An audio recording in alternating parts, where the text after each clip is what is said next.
Meanwhile, congressional leaders are heading to the White House today in a last-minute effort to avoid a government shutdown. It'll be the first time since taking office that President Trump will meet with both parties.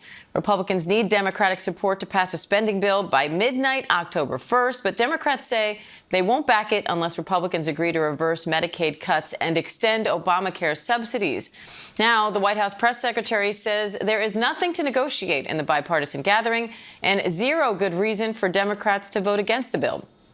ABC's Jay O'Brien is on Capitol Hill monitoring all of that for us. So, Jay, the president had canceled an earlier meeting with Democrats. So why agree to this one now if Leavitt's saying there's nothing to negotiate? Yeah, the White House has put this meeting back on the schedule, and it's in part because if there isn't something done, then there's no forward momentum to avert a government shutdown. But you're exactly right, Diane. Those comments from White House Press Secretary Caroline Leavitt underscore the White House's position, at least at this hour, which is this is not going to be a negotiation. And in fact, this meeting, this highly anticipated meeting with all four Republican and Democratic leaders up here on the Hill and President Trump might just be this kind of raking over the coals, President Trump trying to exert public or private pressure on Democrats in particular to vote for this temporary measure that would avert a government shutdown and extend government funding. But to your point, Democrats have said they are not going to do that. They're going to hold firm and try to get a reversal of some cuts to Medicaid that were in that One Big Beautiful Bill Act, that signature achievement of President Trump's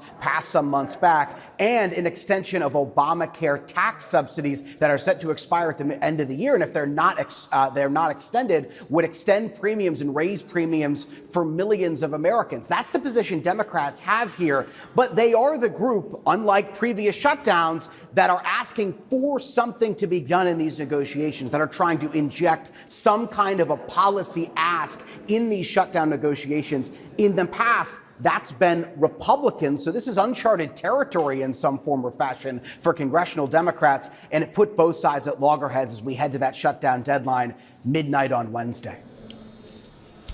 And Minority Leader Hakeem Jeffries is set to speak ahead of this meeting. What do you think he'll say?